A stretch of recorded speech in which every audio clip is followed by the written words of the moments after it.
विधि शास्त्र legal theory. प्रश्न इस प्रकार है, विधि के आज्ञात्मक सिद्धांत की व्याख्या कीजिए। अनुशास्त्री इस सिद्धांत का कहाँ तक एक आवश्यक तत्व है? उत्तर इस प्रकार है, ऑस्टिन के मत के अनुसार विधि किसी प्रभुता संपन्न सत्ता के आदेश हैं। उस शक्ति की इच्छाएं ही उसकी आज्ञाएं हैं। ऑस्टिन के अनुसार किसी भी समाज की कोई स्पष्ट या निश्चयात्मक विधि को वहाँ की प्रभुसत्ता अथवा राज द्वारा निर्मित किया जाता है, जिसे वहाँ के सम्राट या सर्वोच्च राजनीतिक शक्ति ने अपनी स्थापना के बाद ही तात्कालिक रूप में लागू किया हो। कानून बनाने के लिए प्रभुसत्ताधारी ने अपनी विधायन शक्ति अथवा न्यायिक अधिकारों का प्रयोग किया है, अथवा दूसरे शब्दों में यह कहा जा सकता है कि राज्य अथवा प्रभुसत्ताधारी के अस्तित्व में आते ही उसके आदेश विधि के रूप में जनता पर लागू हो जाते हैं। ऑस्टिन का कहना है कि सुस्पष्ट विधि उन आदेशों का समूह है जो किसी स्वतंत्र राजनीतिक समाज के सदस्यों के व्यवहार या आचरणों के विषय के रूप में लागू किए जाते हैं, एवं समाज में कानून के उन नियमों को सर्वोच्च शक्ति माना जाता है। ऑस्टिन का कहना है कि आदेश शब्द के अंतर्गत विचार या धारणाएं इस प्रकार हैं। फर्स्ट, एक ऐसी इच्छा का किसी प्रगतिशील व्यक्ति द्वारा उत्पन्न होना जिसको कि कोई दूसरा प्रगतिशील व्यक्ति करेगा या करने से अपने को रोकेगा। सेकेंड पॉइंट, पहले व्यक्ति द्वारा कोई बुराई की जाएगी अथवा दंड दिया जाएगा, और यदि दूसरे व्यक्ति ने इच्छा का पालन नहीं किया हो तो उसे दंड सहन करना होगा। थर्ड पॉइंट, इच्छा की अभिव्यक्ति की शब्दों या संकेतों द्वारा सूचना। ऑस्टिन द्वारा प्रतिपादित इन विधियों को आज्ञात्मक विधि का सिद्धांत कहते हैं। इन सिद्धांत की प्रमुख 4 विशेषताएं हैं। फर्स्ट, प्रत्येक विधि समादेश का एक प्रकार है। सेकंड, सभी सुस्पष्ट विधि प्रभुसत्ता संपन्न सत्ता के ही परोक्ष या प्रत्यक्ष आदेश हैं।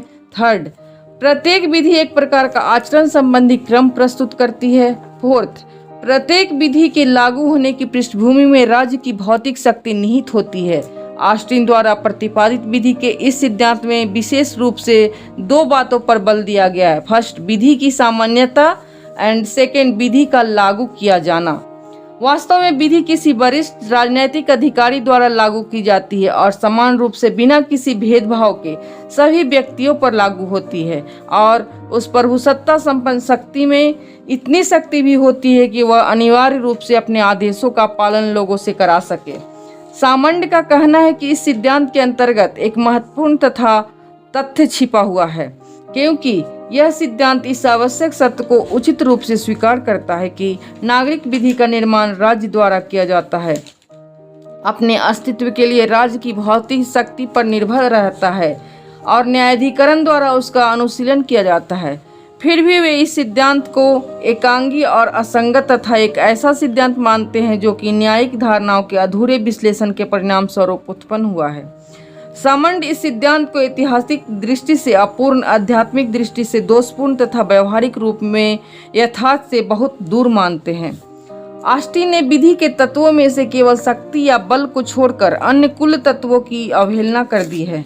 ऑस्टिन ने विधि के आध्यात्मिक तत्वों को नहीं अपनाया है और उसके औचित्य एवं न्याय पक्ष को भी वे भूल गए हैं। विधि का उद्देश्य न्याय की रक्षा करना है और केवल इसी उद्देश्य की पूर्ति के लिए न्यायालयों का स्थापना किया गया है। आज्ञात्मक सिद्धांत के अंतर्गत विधि का वास्तविक प्रयोजन भी सर्वथा उपेक्षित कर दिया गया है। इसलिए इस सिद्धांत को विधि की ठीक परिभाषा नहीं माना जा सकता। जैसा कि सामंड ने लिखा है कि विधि न तो केवल अधिकार है और न केवल शक्ति है, बल्कि इन दोनों का सामंजस्य है, और यह राज्य की आवाज मनुष्यों द्वारा की गई न्याय की पुकार है। अतः यह सिद्ध होता है कि सभी प्रकार की विधियां आदेशात्मक कमांड नहीं हैं, बल्कि अधिकांश विधियां अनुज्ञात्मक ढंग की होती हैं, जिनसे जनता को विशेष अधिकार प्राप्त होते हैं। विधि व्यक्ति को इच्छा प्रकट करने की अनुमति देती है, लेकिन ऐसा करने को वह उसे विवश नहीं करती है। न्यायिक प्रक्रिया के भी कुछ नियम हैं। संविधियों की व्याख्याएं होती है जो कि स्वयं स्वभाव से आज्ञात्मक नहीं है। विधि के कुछ अनुज्ञात्मक नियम भी होते हैं जो किसी आचरण के गलत न होने की विवेचना करते हैं।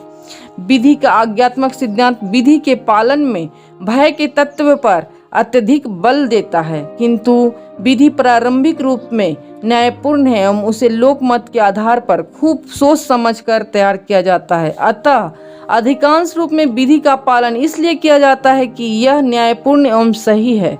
बहुत अंश में इसका पालन परंपरा के बल पर ही होता है तथा सामाजिक विचार तथा व्यक्तियों और स्वयं के हित के आधार पर होता है।